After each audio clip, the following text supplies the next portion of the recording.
it's really the same thing. Money is the same way as learning sports. It's a skill that you learn, and you have to learn over time. The more you stick with it, the more you put effort you put into it, the more of an expert you become. This is the Passive 25K podcast, a podcast built around the vision of creating wealth through passive income for ourselves and others. The idea of creating income while you sleep seems like a dream come true, but for most professionals, turning this into a reality is a different story. On this show, you will hear real people breaking passive income streams down to the basics, giving you the next steps to start your own passive income journey. If you're new to the show, my name is Kyle Reedstrom from Fargo, North Dakota, where I get to work with my team of agents and investors each day to complete our goal of $25,000 a month in passive income. Now, let's get right into our next conversation. This is the Passive 25K podcast with Kyle Reedstrom. We are, of course, home of Passive Income University. We help working professionals with one source of income start and complete their passive income journey. And you guys, people that are listening right now, I want to share a quick story. We recently had one of our members, our students, as part of our community, just put down the down payment on his first group, I think 3 vending machines in the passive income world. And he's going to be cash flowing between $500 and $1,000 per machine. And he spent $30,000 to get into that investment. So, I mean, you do the math. It's really exciting. These are all different ways to make passive income. That's what we're here to talk about. But today, I'm excited to talk with our guest, Tony Bradshaw. Episode 29, we'll be talking about not if you'll become a millionaire, but when. Tony, thanks for being on the show, man. Yeah, I love it. Thanks for having me on. Yeah, so Tony, I want to get the audience introduced to you. I want to give your bio a little bit, but then I also want to hear in your words. Tony is on a mission to battle poverty by providing financial hope, education, and inspiration. He grew up in a lower income neighborhood in Nashville, Tennessee. And in his early 20s, he realized he was mismanaging his money and knew something needed to change. That's when he set out to learn how to handle money better. And this is where I think there's a lot of relatability for our audience. I hope their ears are perked. After learning how to handle money at the age of 25, Tony made his millionaire choice and created his millionaire plan. He accomplished his goal of becoming a millionaire by age 40. Now he's helping everyone he can make the choice and create their own millionaire plan. Tony, this is what our topic of the podcast. This is why we're here. And I think it's really like an exciting topic. Like I'm excited for our audience to be like, hey, who wants to be a millionaire? Like that catchphrase. But can you give us a little backstory on kind of this is the tidbit, but I'd love to hear in your words, man, how you got to this point and then what your mission is right now. Yeah, absolutely. Thanks, Kyle. Yeah, like you said, I didn't grow up in a wealthy family. I think a lot of times people that don't have wealth, they kind of, I call it like the 4 misbeliefs of wealth, or, you could call it myths, whatever. And that's this whole concept of, I'll never be wealthy, or the wealthy people got rich, or they were lucky, right? Those are some of the big things, or wealth is bad. And I don't know that I had those kinds of mindsets when I was young. I was just kind of like every other kid, just kind of living life, right? You don't really realize that you're poor. I wouldn't say we were poor, but by some people's standards, we probably would be called poor. My kids today would call me poor from back when I was little, right? They're like, no, that's poor. I don't want to live like that. That's what they tell me when they hear about what I did. But we had our hardships. We didn't have good power in our house or electricity. We had water get cut off quite a bit. My dad would send me out with the water key. First, I got trained properly, so we would go out with the water key together and turn the water back on after the water guy turned it off for not paying the bill. And then eventually, I was old enough to do it myself, and when it happened, I'd get sent out to do it. And electricity would get cut off.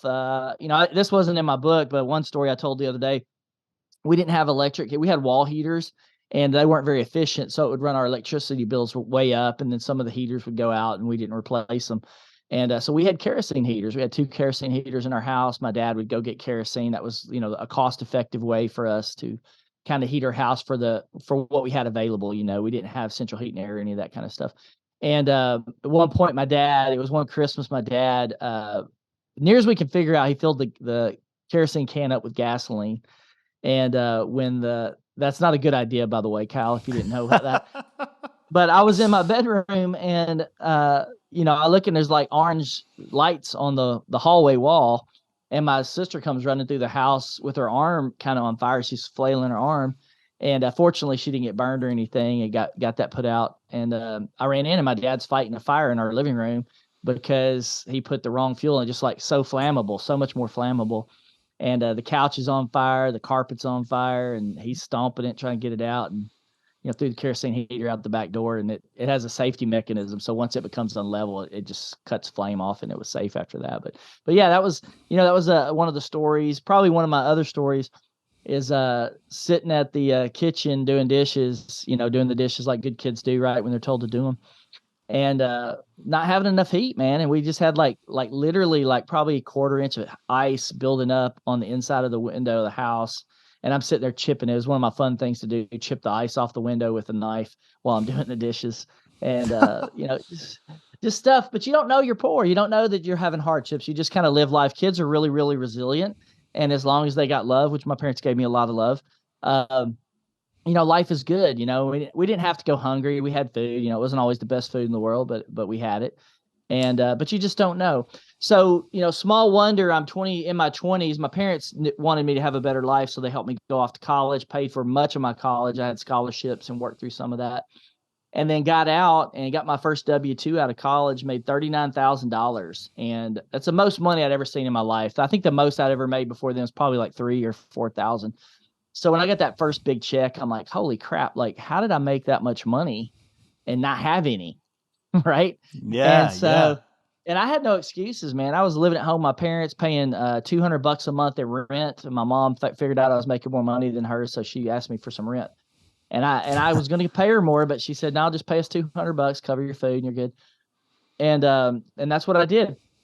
And so when I looked around after getting that W-2, I'm paying $200 a month in rent. I'm paying $315 on a car that I financed. I'm paying a credit card off, and a computer that I financed, $2,000 on a computer, about $16,000 in debt total. And I didn't have but like $500 on my checking account, dude. And I had some other stuff like TV. I had a TV and a bed I made out of 2x6s and, fence posts. I made that myself, and then paid $99 for a mattress, and then bought some nice stereo gear. My philosophy was I'm a very futuristic type thinker. So I was going to get married one day. I'm sure my wife is going to have the furniture, that we need, the couch. It's more likely she's going to buy the couch and the bed. I'll buy the electronics. And that's exactly how it played out. I didn't get married till several years later, but I brought the electronics. My wife bought the furniture, and that was our first house. But that's what I did. So when I realized I was broke, and I didn't know I was broke, living a broke lifestyle, I'm like, this, what happened last year when I made 39 grand and went 16 grand in debt can never happen again in my lifetime. So what am I going to do to change that? Now, fortunately, I grew up my mom was a convenience store worker, so I spent a lot of time at the convenience stores, and there wasn't a whole lot to do there except for read magazines. And so she had a nice magazine rack. So I learned how to bass fish out of magazines at the convenience store. I learned how to probably. Yeah. Well, actually, I don't think they had too many of those, but I did learn how to work on cars. And so, popular mechanics, stuff like that. So, which is, I went to school for engineering, and part of that was because I learned how to work on cars. I rebuilt my first car engine when I was about 15 years old, and first and only one that I've ever fully rebuilt. But, I did it, and that was fun. But I took that ability to learn when I see a problem that I need to solve, I just go learn about that problem. And so that's what I did when I was 25. I said, I'm broke. This is not a good thing. I spent all this money. What do I need to do with my money? And so I did what I call getting money smart. And I went and started studying money, got magazines just like I did before, Smart Money magazine, Kiplinger's magazine. And once I learned enough, I started changing. And, and it was a very simple process. You don't have to have a lot figured out. I think that's the beautiful thing, looking back at my story, is that I didn't have to get that smart to make major changes in my life. I just had to do a couple of things different. I had to stop spending all my money, start saving some of it, start investing some of it, and really started with a mindset shift, which that, Kyle. That's where it all starts. You identify the problem and have to shift. But that's kind of where I started, and the rest of it kind of developed after there, which we can talk about.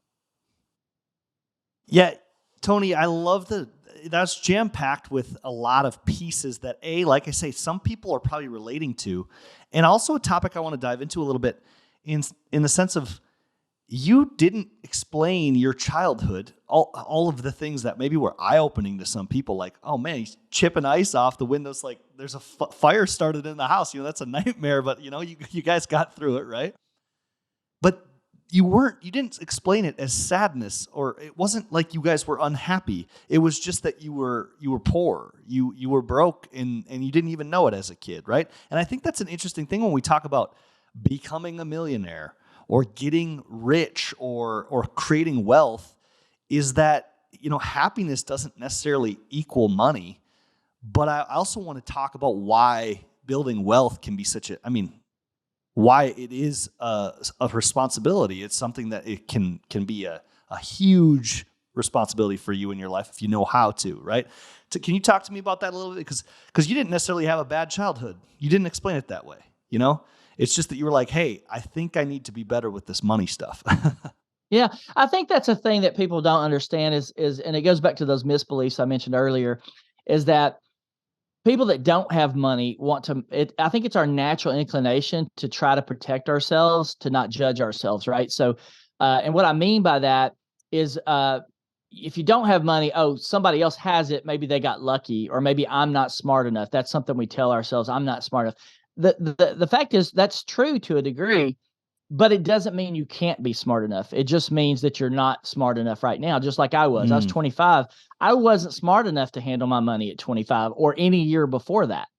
But I learned and I gained what I needed to know to become better handler of my money. So, and I'll be honest with you, I've interviewed over 100 millionaires now on my own personal podcast, the Millionaire Choice podcast. It's the same story almost every single time. Everything I'm saying is not new. It's I've talked to some people that were in Chinese concentration camps for 3 years as a high school student, right? So try coming out of a concentration camp where you got no education for 3 years, and then you have to catch up on your education before you can go off to college and you have a sliver of a chance to get there and then become a doctor. And then, like, that's that story. There's other stories I've heard where I've interviewed people who were literally watching people get gunned down in drug-infested neighborhoods while they're crawling down the sidewalk being shot in the back. That's where they grew up, and then they come out of that and go, you know what? That's not how I want to live. And then they make a choice, make a change, start learning about money, and then end up becoming millionaires. A lot of these guys I talk to have a lot more money than I do. They just developed a better system. That's really what we're talking about, is a system to where you can build wealth. It's a system. You have to learn how a system works. We're living in systems every day. It's just some of those systems have the ability to build wealth, and others it's more difficult, right? If you're working a 9-to-5 job making minimum wage, that system is not a very good system for building wealth. So you have to change your system. You have to learn to get out of that system and get into a new system, which is what I did. I was living a broke lifestyle system, right? And I had to say, you know what, that system, I didn't know this back then. It's how I look at the world today. I did not know I was living in a broke system. And some of that was my own creation. And so I had to shift. And the way that I shifted is very simple. And I love how simple this stuff is when you really get to the core, is instead of spending 100% plus, maybe 110% or 120% of my money, I decided to go, you know what, I'm only going to spend 30% of my money. That's all I need, $1,000. I'm going to spend $1,000 a month on that includes my car, that includes my food, includes my rent. I'm going to spend $1,000 a month. I'm going to pay $1,000 a month toward my debt. That included my car, obviously, too. And I accelerated it. So I was paying like three car payments a month. And I paid my car off, I think it was a year and a half. I think I paid off 18 months early because I was already into the car note a little bit at that point. So I was, I had burned a year, so I had to catch up. And then I started investing $1,000 a month because that's what I could do, right? That's how I was able to break it up. Today, you'd have to use a different model. Expenses are higher, all that kind of stuff. But that was my simple change. Well, what that allowed me to do within 18 months was to go from being broke and $16,000 in debt to having roughly $18,000 in stocks and mutual funds and being completely out of debt in like 18-month period of time. Yeah. And so that's what I did. Now that picture looks a little bit different for everybody. And I would give people different strategies today through financial coaching and stuff like that. But that was the core. And you hit something on the head I want to talk about for a second, if I can, is you talked about a responsibility for building wealth. And I never really looked at it like that. My vision, which I think everybody needs one of these, and this is a core reason why so many people are not building wealth, is they don't have a vision. They don't have the ability to build a vision for their financial future. And so they're just living the same routines every single day for 65 years. And then they go, oh, what, now I'm going to, live off the government or whatever. They don't have the vision. And that's okay, because you know what? You can borrow a vision, right? You can borrow somebody else's vision. And that's what I'm trying to do, is go, hey, what? You know what? I believe you can be a millionaire. That's the vision. I believe you can be a millionaire. I believe you can predict it within plus or minus a year of when you can be a millionaire. That's what I did. I said, I think I can do it by age 40. I was able to do it. It didn't happen exactly like I planned on it happening, but it did happen, right? So, and today, guess what? 15 years is slow, right? By today's standards, 15 years is really slow. It's not the same. $1 million isn't what it was worth 25 years ago when I started, so you really need to be doing it in about 6 years or less, 7 years or less by today's standards. And that's doable. I've got a friend of mine, Brian Jones, I interviewed on my show a while back, and he was making 35 grand a year and switched from being a cop, making 35 grand a year, to being a real estate agent. And he was one of the few that, one of the ones that actually made it work, and $1 million worth of assets within 18 months. So, and that was a number of years. Now he's got, I think, $9 million or more under asset management. So he's in a good model. He developed a good system that worked for him. But the responsibility, Kyle, I think is key. When I was trying to become a millionaire, my vision was, you know what? I make 39 grand a year. By the time I'm 40, I want to have $1 million, spending off 10% in assets a year and living off that. That's twice my income. I didn't understand inflation. I didn't understand a wife. I didn't understand 6 kids in private school. So, it was a little bit pie in the sky, vision wise, but it was enough to get me moving in the right direction, which is, you figure the rest out, but you got to get moving. But I did not have a sense of responsibility to build wealth in. That developed over time. And honestly, it's probably developed more over the last 5 years than it did during the early stages of my journey. And I do believe people should have a responsibility to build wealth once they understand it. It's a little much to tell somebody they have a responsibility to build wealth when they're, struggling in the broke lifestyle. That's a little bit too much. And that's what I find. But I believe in giving your money a purpose. These are kind of new things I'm teaching myself these days. And, when we could talk about some of those problems, I want to be a world problem solver. And it takes money. It takes money to solve the world's problems. And that's where I see responsibility and purpose come in these days. Man, I love how that's worded. And I think that hits me for sure, because, and I've said this before, but Tony, when I've met people that have a large net worth, right, a millionaire style net worth, and have financial freedom equations solved, and they're living that style of life where their time is back, I've seen their relationships improve. I've seen them start to look at problems that are way bigger than the normal person looks at. They look at problems that are helping their city, their state, their country. They're looking at problems that are going to be world-changing problems, just like you said. And it takes resource to do so much of that. It takes resource to have that much influence. But I've seen them be able to get away from looking month to month, just surviving the months. And it really created in my wife and I, for sure, a responsibility to say, hey, if we are able to put in the work, the education, get our minds around this, then we have a responsibility to walk out this path. And that's when our vision got created, which was $25,000 a month in passive income to cross that finish line.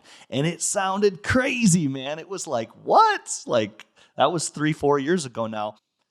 But we just said, someday, and then we put dates to it, right? On this date, we're going to cross that finish line. And the crazy thing, which is so important, I hope people caught what you said that, Tony, was the vision. It almost has to start with that vision, man. It has to be, you have to have that set. It has to be out there. You have to have something to be going towards. I always say you can drive south or you can drive to the top bedroom of the second story of 123 Main Street, Austin, Texas, then you know where you're going. And, you call your program, you talk about it in the form of the Millionaire Choice. And that really resonated with me. I remember the choice when there was choices being made in my head, like, I want to do this. And that had to happen. And it speaks to the why behind this, Tony, right? Like, everybody's got to make a choice eventually. Like, they got to say, hey, here's my system. Here's what I'm looking at. I'm looking in the mirror. I don't like it. I'm going to make a choice to change it. Is that a big sticking point? Because I feel like there's two sides of the fence here. Yeah, I think, I spent 15 years working with Dave Ramsey's organization and helped build his digital business up for him. And I never expected to get back into personal finance, honestly. I left his organization in 2016. But after being inside of that organization and going, okay, what am I going to build? How is what I'm doing going to be different than what I've experienced before? And that's where I'm still understanding kind of like the psychology of money and how people relate to it, because my journey is somewhat similar to a lot of people's, but not to everybody's, right? And so what I've kind of observed and seen is people make changes in their lifestyle when it comes to like a pivot moment, like there's a pivot moment. And that can either be a place of pain or a place of opportunity, right? So for people like you and me, I think we saw opportunity. It was painful because we go, oh, that's not good. Let me create something new. For other people, especially in my experience with Dave's organization, people found him at their lowest points. Like, I'm having money fights. I can't pay my bills. I'm in debt. I've got 20 credit cards. Like, life has to be better than this. And they go and find it. And thank God Dave does such a good job of branding and marketing, because people find him very easily. Yeah. And he is helping the biggest group of people, because it is extremely hard psychologically to go from being in that much pain and being that broke to believing you can be a millionaire. Like, that's a huge jump. So the way I look at it, I've got a thing called the 4 buckets principle. The first bucket is you're just broke. You don't know which way's up. You can't pay your bills. You're just stressing. You're treading water, right? Maybe your minimum wage. Maybe you just mismanage your money. That's the broke bucket. Then there's the just getting by bucket. That's the bucket where it's like, okay, all my bills are paid. I'm kind of comfortable. Maybe I can take a little vacation each year. Maybe I can, do some cool things. But you're comfortable, but you don't really yet understand the full opportunity that lays out before you. And that's where you get into the future millionaire bucket, which is the people that I try to relate to. People who kind of go, oh, I see a future. I just don't know how to get there, right? They've already really got the right mindset. They just don't have the vision or the path or the plan, as I call it, millionaire plan, right? Make the choice, create your plan. I believe people should have a millionaire plan. Make that millionaire choice, create that millionaire plan. So then you're a future millionaire, and then you're a millionaire, right? And so 4 buckets, you're in one of those 4 buckets, right? Now, some people I talk to go, oh, what about your billionaire bucket? I'm like, yeah, that's good, but do you know there's not that many billionaires? Like, there's only 380,000 people in the United States that have a net worth over $25 million. That would be called ultra high net worth individuals over 25 million, right? So I don't really need to talk about billionaire bucket, although I do want to be in that bucket one day. Because I see a responsibility to have that kind of money to make an impact on the world. So I didn't really think that way when I was on my millionaire journey.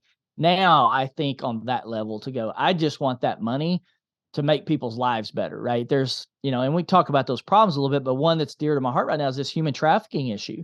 It's crazy, man. And my wife just wrote a book. It's called Montana Grace. If somebody wants to go pick it up on Amazon, she'd be really happy. Matter of fact, pick it up today if you can, because then I can tell her I helped boost her book sales.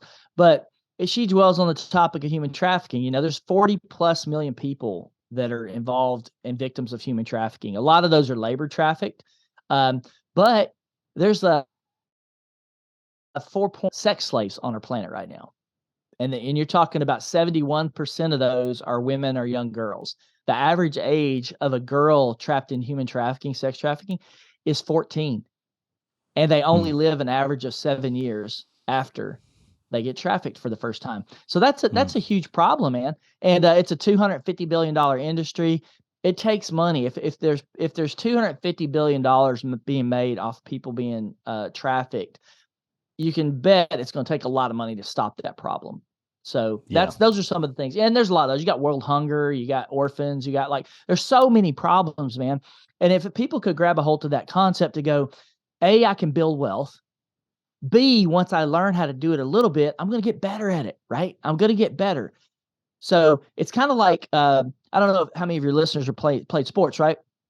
But it's just like sports. You learn how to kick a ball. I'm a soccer nut, right? You learn how to kick. Well, it took me years to learn how to kick, to do a great shot, to do a banana kick, to do a chip, a long chip, a pass, like all these different skills.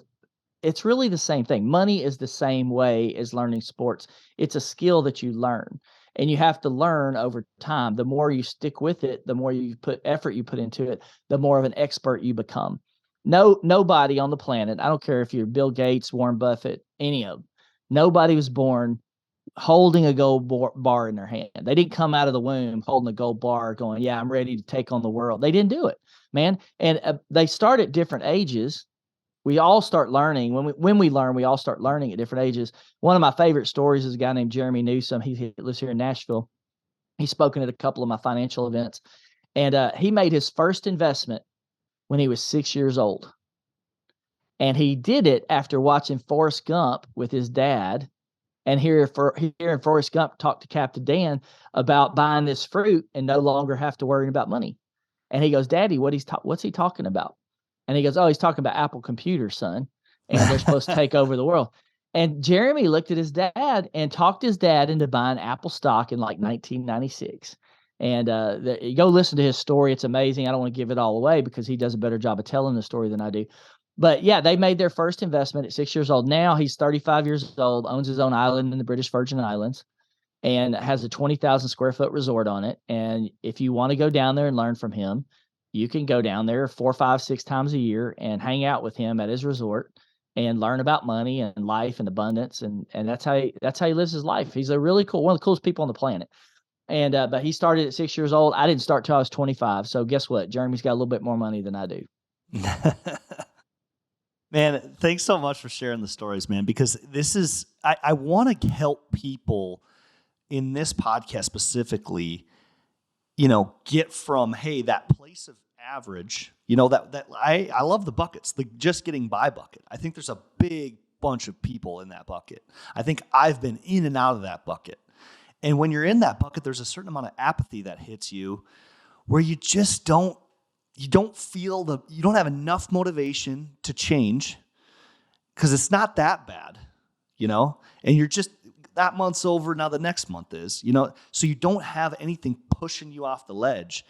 But man, there's so much more on the opposite side of that decision, making that millionaire choice, creating that vision, and especially getting aligned in that vision with the person you're living with, right? I think sometimes there's a vision on one end, and then there's kind of no, we're good on the other end, and then it creates neutral ground on this money stuff. And by the way, how often is it that money's just a polarizing topic? Let's just avoid it, right? So we're gonna take a little break, man, and I want to come back and I want to get into the brass tacks of this thing, man. I want to talk about how we go about making this choice. Maybe we're going to make this choice on the podcast. So I'm listening to this. I want the choice. I want to be a millionaire. What's next for us? We'll be right back. Hey, wanted to take a quick break from this week's episode, wondering if you've been asking yourself the question, how do I get started in this stuff? Or what are the next steps? Or where are people that are thinking the same way I am, or that are already doing this stuff? People that are on their passive income journey. Well, we were getting this question a lot. And that's why we were prompted to create a community of like-minded investors and entrepreneurs that we call Passive Income University. This is a place where we have a library of videos of things we've done and ways you can educate yourself on the passive income space. We've brought in experts and had conversations of people that have done this, are currently doing this, and have completed certain parts of this. We have gathered a collection of tools, information, spreadsheets, checklists for you to use in order to continue on your journey in the passive income space. We are going to learn and grow together in order for us to start, take next steps, and complete our passive income journey. If you're curious about taking your next steps, check out our website at p25kg.com, where you can apply to be a part of Passive Income University today. We are back on the Passive 25K podcast. We are in episode 19 talking about the Millionaire Choice with Tony Bradshaw. Tony, the first half was amazing, man. But I want to get into some of the nuts and bolts of how to do this, man. Like I said before the break, there might be people that are listening that are saying, hey, I'm ready. Like I'm done with this, right? I'm finally making this choice. I'm going to leave that past system. I want to create a new system. Walk us through the next steps, man. I think this will be impactful. Yeah, I think wherever you start, you just gotta you gotta understand that there's a formula, right? So there's a set formula. It's a pattern. So that's the most beautiful thing about building wealth is that there's been 10 million people in America, or 10 million household plus, that have actually become millionaire households. The United States is the wealthiest country in history, right? And by far, per capita per person. Now, some people may not feel that because they're not applying the principles. They haven't learned how to work the system. And when I say work it, I'm just talking about basic stuff. I'm not talking about, tricking the system, doing drugs, selling stuff you shouldn't be doing. I'm not talking about that, doing illegal things. I'm talking about just understanding how money works and the system works. And 40%, did you know, Kyle, 40% of the world's millionaires live in the United States? Dang, that's crazy. And it speaks to the abundance in our country, right? And also my mind goes to the wastefulness of our country, Yeah, true. It's if you could ever get the United States focused on fixing the problems, and I'll be honest with you, you kind of wonder, if you really dig into this stuff, the more you learn is, my opinion is, the wrong people got the money. When you really get down to it, the people that have all the real money, the big money, they don't really want the problems fixed. They don't, because they could. If you tell me world hunger is a fixable problem, I will tell you 100% yes. World hunger is a fixable problem. 100%. Right? And you don't even have to be that smart to figure it all out. So you talk about Social Security and retirement. That shouldn't even exist. That problem shouldn't even exist, right? But the system is designed to flow a lot of this money up to a very few small group of people. And those people are the ones pulling the strings on the whole planet, right? So they're influencing. There's a lot of stuff that's beyond the scope of what we're going to talk about right now. But you have to understand that. So, and I'm just now at 50 years old starting to understand that core piece of the component. The beautiful thing is you don't have to understand all that to get going in the right direction and build wealth on your own. But over time, I want people to hear that, because I want you to be smarter than I am at 50, right? I want you to know what I know at 50 at 35 or sooner than that. And that's the important thing, because you could get there. I'm working with my 11-year-old son right now, and I'm like, son, I can pour all my knowledge into you, and you can be a world changer. And we talk about Alexander the Great. Alexander the Great started conquering the known world age 16, conquered the known world by age 29. So he was basically running an empire about age 29. And he kind of probably stepped on his daddy's shoes a little bit, as far as following his footsteps. So there was opportunity there, but he still accomplished something. And you start to go, what this whole thing about time is a major component in building wealth. What do you do with your time? That's why I got Millionaire number 2 in my book. It's called Maximize Your Time. I've got 10 keys in my book. And that's a big one, man. You know what? I wish I could say that I had redeemed all my time. I didn't. I was a video game addict, right? And I spent probably, near as I can tell, probably 20,000 hours playing video games in my 20s, 30s, and 40s, right? And when you think about that, the rule of thumb is if you spend 10,000 hours doing any one thing, you're an expert in that area of whatever it is. You spend 10,000 hours playing the piano, you're an expert. You spend 10,000 hours playing tennis, you're an expert. You spend 10,000 hours, do whatever that is, just fill in the blank. And I was a pretty good gamer. I was pretty good. And I wasn't trying to do it professionally or anything. But when I look back, it didn't yield any fruit for my future, right? So just like you can invest your money, you want to invest your time into things that return value to you over your lifespan. You do that with your money, but you also need to do that with your time, right? So you can imagine, if I'm playing that many video games, something along the way had to suffer, right? So the beautiful thing is I was able to still become a millionaire, but the sad thing is I did not manage my family well. I did not manage my relationships with my kids well. I was very selfish with my time. I did not manage my time well in my relationships, and I've had to work on that quite a bit lately. But back to the financial thing. Millionaire key number 1 is develop strong character. You can't build or keep wealth if you don't have strong character. And that's where I think you see a lot of people that build wealth, their lives blow up or implode. You get fastest way to lose hope I don't offend anybody saying this, but it's the truth. Fastest way to lose half your money, go through a divorce, right? So blow your marriage up and lose half your money. You can work. I don't care how hard you work for it. I don't care how much you got. Half of it's gone. And, sadly to say, I neglected my wife. My marriage about blew up. Fortunately, I had the sanity to try to salvage it. And I worked really hard on that. My wife and I right now are in marriage counseling every week for the last probably like 6 months. Okay.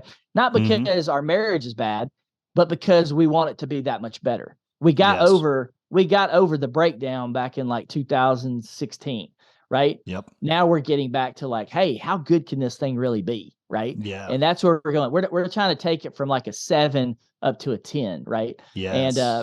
And that's, you got to work. Anything you want to be that good, you have to work at it really, really hard.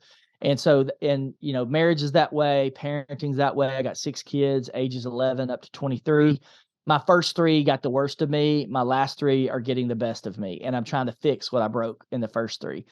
And it takes effort and work to do that. I'm doing better, but there's some things that I'm having to shake out with my older 3 kids. I didn't do as good a job with them. So then you get into millionaire key number 3, which is get money smart. So math, English, and science, Kyle. We studied that for 12 years in school, right? Count kindergarten, call it 13. Go off to college. I'm a college graduate. I spent 4.5 years in college. I wanted to go an extra half year to go to the beach and play soccer. So I went 4.5 years. Then you go on to master's degree. Maybe you go another, 12 to 24 months. You go and get your doctorate degree. So you're spending somewhere between 12 and 20 years in school, right? And you have to wonder, and this is where I go back to a lot of this kind of stuff. You have to wonder, how much did they teach you about money? None, right? In my generation, it was 0, right? Yeah. I took an macroeconomics class in college for my engineering degree as it, right? So no wonder I was broke at 25. Like I was a product of the system, right? My parents didn't know, my grandparents didn't do much better, my aunt and uncles didn't do well. So I was in a family of bad financial habits, replicating the system that I grew up in. That's the system, right? So fortunately, I changed the system for my kids, and my kids are growing up in a different system. They're growing up more in my system. It's not perfect yet because it's a first generation. I'm still tweaking it and making it better. But you have to understand that if you want to be good with money, you have to study money. You have to learn how it works, right? So you can't just go like today. They go, oh, we have financial literacy in schools now. What does that look like? Yeah. It's one semester of financial ed in high school. It's got to be university. You have to take the ownership. I remember the moment when somebody said, you're not going to be able to adopt. And this was from a health standpoint. This is from a money standpoint. No one's going to give you this prescription for your financial future. You have to do that. That's your vision. That's where that choice, that's where that ownership comes in, man. Yeah. Now, if we want to fix the system, let's talk about that for a minute.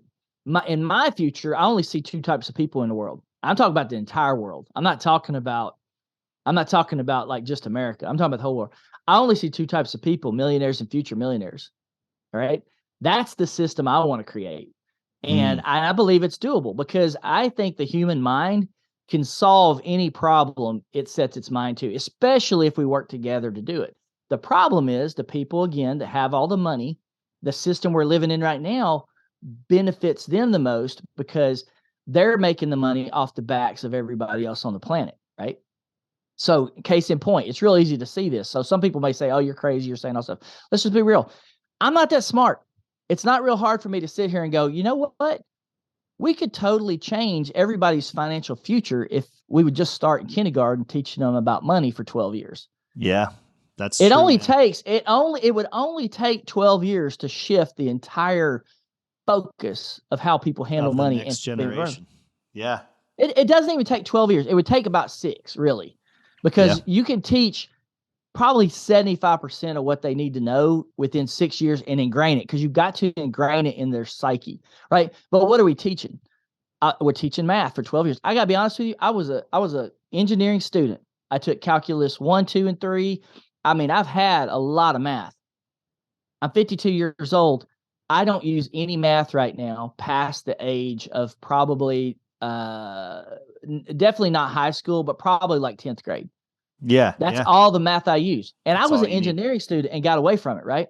So you can't tell me that, former engineer, like that should be your focus, right? That's not your focus. My daughter, she's terrible at math, will never be good at math. It's not her thing. Why is she taking all this algebra when she has no gifting in it, no skill set in it? It's not what's going to benefit her. She should have stopped taking math probably, I would say probably ninth grade. Like we should have said, you know what, your education track doesn't require math because and you have the tools you need at that point, right? Yeah. Like, and that's I feel like people listening might feel duped. You kind of feel that. I feel this pain you're bringing up, and then you get to a point where you have a self-realization. You say, I want to get money smart. What's my money plan? Yep. And I do feel like that's that, but then it's a little scary, right? Because we're talking about time frames that are not overnight. It's kind of a instant gratification culture, but we know there's work involved. But where are some of the first steps? Because I also thought of something when you were talking, Tony. When people they hate money, like or they had a bad past with money. Like money's a stressful topic. Money gets mentioned and the shoulders tense up. Like, what do you have to say to those people? Like, that's actually like that's a tough thing to overcome. Yeah. Well, the foundation of everything here starts with the money mindset, right? And that's what you're talking about. Like, how did you go? I've got some friends that they don't have wealth, and they're like, you know what? I grew up thinking I was going to be poor. I grew up thinking wealth was bad. I grew up fill in the blank, right? There's a lot of different reasons that shape your mindset. So what's your relationship? So you got to break free from that, right? So for me, I said earlier, I was broke and I'm like, I don't want to be broke anymore. I want to change. Oh, I think I can be a millionaire. At first it was, how do I change? And then I started to understand it. And that's what gave me the vision about, I think I could be a millionaire by age 40. And I made my choice. But you can start with your money mindset and you got to unwind your history, right? That could come from family habits. It could come from all kinds of different things. There's a lot that goes into that. You can also borrow somebody else's mindset, but you have to develop yours over time, right? So if I'm telling you can be a millionaire, make the choice, create your plan, that's a mindset shift. You may not believe it at first if you're listening to this podcast, but you can borrow it for a little while. Now you got to go convince yourself, right? If you're not fully into that boat, you're still going to keep getting pulled back. Even if you start investing, here's the big thing, right? You know this, Kyle. People start investing and they go, yeah, I invested, but I lost all my money. Well, that's because you didn't get money smart yet. You didn't get practice. If you played basketball and you shot one hoop and it didn't go in, and you said, it's not me, I can't do it, and you just quit, that's not what you would do. You would keep practicing. You would keep working at it. You would get a coach. You would work with different players. You would, like, it's the same. There's that. The analogies can go on and on. So you want to do that. That's your mindset shift. You can do it. I'll give you a couple tips on that. One, listen to podcasts like yours, Kyle, 25K passive income podcast. Listen to that. Listen to Millionaire Choice podcast. Listen, fill in the blanks. Listen to different people. Don't get pigeonholed and listen to just one. I would never tell somebody just listen to my podcast and make that the only podcast you ever listen to. No way, man. Just take mine, do with it for a while. Then if you get tired of mine, go get another one. Go get a different one. Go get another one. Read a book. Don't just read one book. Don't just read, Rich Dad, Poor Dad by Robert Kiyosaki. All of us financial guys have, like, usually it's one niche we've perfected, usually. Okay. Dave Ramsey, it's mutual funds. Robert Kiyosaki, it's real estate. Grant Cardone, it's high leverage, craziness. We all have our little expertise, but the truth is there's like 30 something plus different ways to go build wealth, and one that you try at first might not be the right one for you, but you do have to find something and stick with it long enough to go. But you got to get on this money smart journey. And it's a mindset where you go, you know what? I'm learning something new about finance and personal finance every single month. That could be a podcast. It could be a book. It could be a YouTube channel, but you have to develop that habit. You have to constantly bring in information. This is use of your time that's going to pay dividends for you as you reshape your mind, reshape your heart. That's what you got to do. So that's your mindset. The next boat is you're going to be putting in is your vision. You're going to start to learn a little bit. You're going to put the vision in place. Now, your vision and the getting money smart process are going to overlap a little bit. So like for me, I learned a little bit and I said, you know what, I could be a millionaire by 40. And then I got married and I had to pay off my wife's debt. That set me back a little bit. And I started popping out kids. It was like, I think $2,500 a piece. I did the math on diapers. I tried to get my wife to do cloth diapers. She said no. So then I'm like, oh, okay, I'm spending $1,500 a piece on diapers for kids for 3 years or whatever, 2 years. And that adds up, man. 6 kids is $9,000. That was not in my financial plan when I got, when I did it originally at 25. So you have to adapt a little bit, but you got to go through that process and you evolve, but you never lose sight of your goal. Right. Yeah. And so you want to stay your goal. You said something earlier that I did not do well, and I'll confess to that, but my wife was not a big spender. So it wasn't like we had a big spending family, but what I didn't do was share my millionaire vision with her. I just did it. So we didn't spend much and I was able to make, manage and, do things. But when I walked into her at 40 and said, hey, guess what, baby, we're millionaires. She was like, she's got a baby, breastfeeding or whatever. She's like, what are you talking about? Like, I didn't even know that we were trying to do that. And I'm like, oh, and when I wrote my book, that's when she was reading it. She's like, oh, this is what you were thinking when we were going through and I'm like, yeah. And I didn't do a good job of sharing the vision with you, right? Do you think that's pretty important, Tony? That's a big piece of Absolutely, man. It would have been a lot easier if we were on the same page philosophically. We weren't big spenders. If anything, I'm a bigger spender than she is. She just needs to have her daily needs met. She's a very simple girl, but she's not investing minded or investing focused. Now, what we're doing in this new iteration, as we try to march towards, the 10 million and $100 million mark, is we talk about it differently. We talk about what we want to do with the money. We share a vision. We're like, hey, we got to help these girls in the human trafficking. We need money for that. Yeah. Hey, we need to do this. So we are more aligned now than we ever were before, because I understand that. I grew up in a household, and I think a lot of people can relate to this. My dad came from a broken home. He had to support himself in 10th grade, and he didn't have family structure. My mom came out of a house with an alcoholic father, alcoholic mother. The father was a womanizer. Stories of him strangling my grandmother with a phone cord. Didn't kill her, but strangled her in a drunken fit of rage. My mom witnessed all that.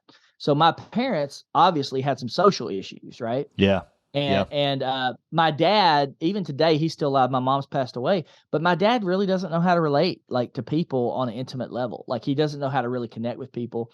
Even with me, I know he loves me, but we're not really that connected. So small wonder, as a husband, I'm going to have some of those problems from my parents. Yeah. They're going to pass on. There's no way for them not to pass on to some degree. Now, I think to a lesser degree, I had those issues, but I still had them. So I did not communicate well with my wife, which I think a lot of men could probably say that. But that's one of the reasons I'm in marriage counseling as much as I am right now, because I'm like, hey, I want that level 10 marriage. I want that level 10 communication. Let's build that muscle. Yeah. Yeah, it's going to take work, but I didn't inherit that and watch that be executed well in my household. So I got figured out. So get money smart. You got to develop a system of learning, right? Once you get those kind of foundations, the next key, millionaire key number 4, is find a money mentor. I didn't do that. I was a DIY guy. I figured out everything on my own that I knew. But looking back, I would tell my 25-year-old self, hey, you need to go find a mentor. You need to plug in somebody that knows more about money than you. That can be, you can find that person here. You can go to a small group, a wealth builders group. A lot of these tools are here available to us today that we didn't have back then, right? Yeah. So I mentioned Jeremy Newsom. He's got his own company where he teaches people how to swing trade. It's called Real Life Trading, if anybody wants to check that out. And he's got trading rooms. So he educates people on how to do swing trading. So he doesn't care if stock market's going up or down.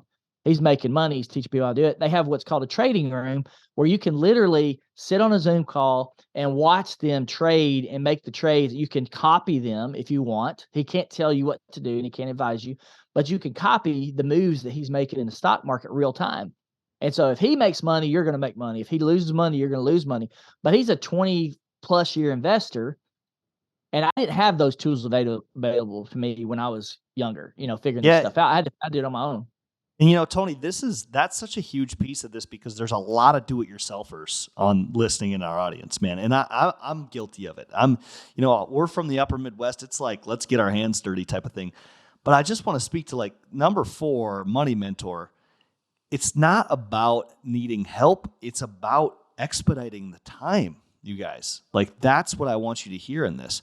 You can figure out your 10,000 hours, and it can take you 5 years, or you can sit in that room and watch it be done and literally become an expert in 6 months. Like, there's such a crazy coefficient. The best athletes in the world, the top performers in the world have many, many coaches. Like, I just want to hit that point, but That's a good one. I mean, because I'm still doing that because I'm still caught in the do-it-yourself model. yes. And I'm like, one of my goals this year, because I did trading in my 20s, and then I went to work and adopted a different investing philosophy of like buy and hold, which is a strategy. I've got an article on my website I just wrote last week about all these different types of investment strategies, 15 different types of investment strategies for the stock market. And the one I used back in the day was swing trading, and I would buy and hold stocks for about 6 to 9 months. And I would predict, I would read my articles, do my research. I knew when their technology was coming out. I was trading tech stocks, and they would get a bump about every 6 to 9 months. And I would make 60 to 90% on my trades every 6 to 9 months. I wasn't trading big sums of money because I was just learning, right? So you're talking about $1,000 trades, not $100,000 trades. So you make 60 to 90% on a $100,000 trade, you're killing it, dude. But you make 60 to 90,000 on $1,000 trade, you're making $600. It's not much money. Yeah. So that was the mindset, but where I started. And then I got away from that and did a buy and hold strategies with mutual funds and did that for like 15 years. And then at the tail end of that, I started getting into more real estate. I didn't know anything about real estate, but once I started getting it, I invested in it. We've got, a couple properties right now that are, multi-million-dollar properties that we're working on. But that was my path. What your listeners need to understand is there's a lot of different paths, right? You're going to dabble in a couple more, but if you get into that habit of getting money smart over time, you can add new things. You don't have to master it all at once. You master it over time. You connect with people that know a little bit more than you, like a money mentor, and then you can expedite. So, and I agree with what you said earlier, 100%. You can learn with today's technology 6 months what it took other people decades to learn. Yeah. You can do it. Now, you still have to apply it. So you want to Yep. still be in a system with somebody. There's another guy, if you like doing land trades, a guy named the Land Geek, Mark Podolsky. I had him on my show. He teaches people how to buy land with like no money down, and then you finance it yourself. You become a self-owned financer, and then you're making residual income, passive income, like you're talking about. And he shows you how to do that and to do it and not even take out debt to do it, right? Different ways to do it. And he's got a program for that. So there's a mentor on land. You got I could just keep naming these guys off like crazy, but that's the core of that. You got to develop those habits. If we just stopped your show right now, Kyle, and people would just go do those 4 things, I guarantee you everybody that applies that today are going to be millionaires probably within 10 years just by applying that right there. And I want to hit these again. I want to hit number 1, strong character, right? If you're going to build something, you got to be able to keep it, right? What was number 2? That one escaped me. Maximize your time. That's it. Maximize your time. Man, that's it. Then number 3, we had to get money smart, right? Then number 4, find that money mentor. Man, yeah, we stop right there. We don't have to say anything else. Seriously, I love that, and I think it's a great place for us right now. I want to jump into some quick hitters as we're running out of time here, but any tracking tools, any tips like technology that people can be using to maybe start this journey? Any thoughts on that? Yeah, I think the biggest ones, if I could name anything, I'm an old school guy and I got to break some new habits. I'm an Excel guy, dude. Like I built my first millionaire plan in Excel. What did I do? The millionaire plan is basically 3 basic components. It's what's your income, what's your debt, how you going to pay it off, and then what's your investment plan. It's that simple, right? And so in my Excel spreadsheet, I just broke my spreadsheet down into 3 groups. That was it. Now you have to do a budget inside of that. So how you spend your money, I call it spending plan, right? So what's your spending plan too? So I guess it's 4 components. And you can go into an Excel spreadsheet, lay out those 4 things for the next 10 years. Right? You can project all of this stuff on an Excel spreadsheet. I think simplicity is perfect actually, because I think you can get complicated in technology. So I love that, man. What about a book, man? What's a book recommendation? Maybe something you've read recently or something that would really help people get started down this path?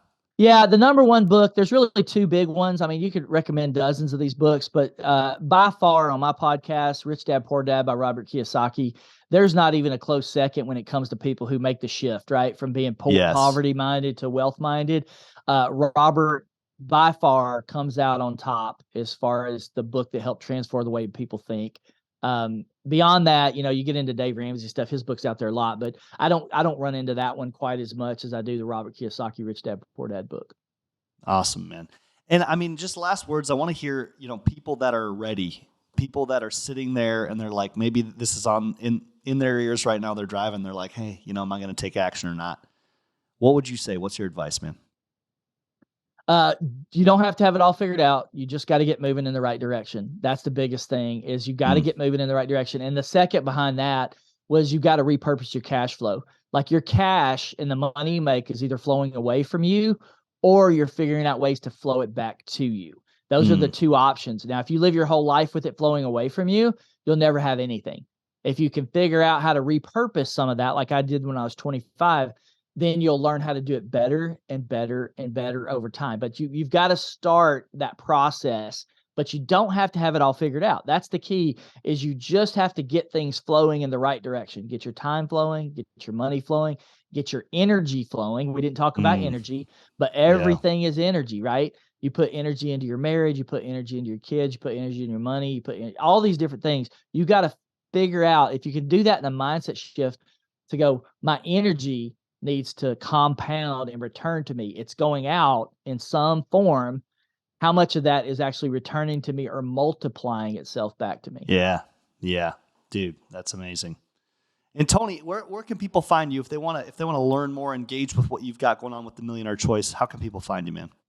Yeah, thanks for bringing that up, Kyle. The number one place to find me is TonyBradshaw.com. There's a lot of links to all my other stuff I've got going on, but it's just TonyBradshaw.com. I do have a free coaching session I do with people. I do financial coaching. I do business coaching.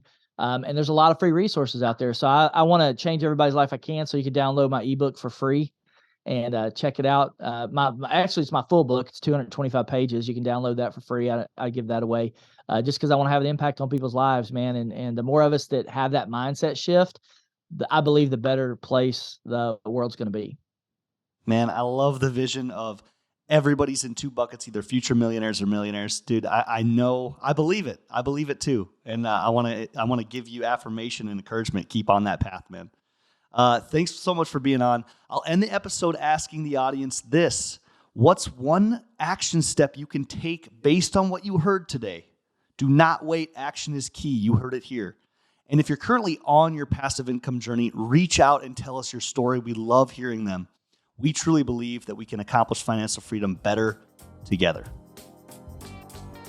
This has been another episode of the Passive 25K podcast with Kyle Reedstrom. If you liked what you heard today, I encourage you to subscribe to our YouTube channel and like this video so we can get more of these conversations out to people that are curious about starting their passive income journey. And if you are thinking about starting your passive income journey, the next steps are to go to our website at p25kg.com and hit apply.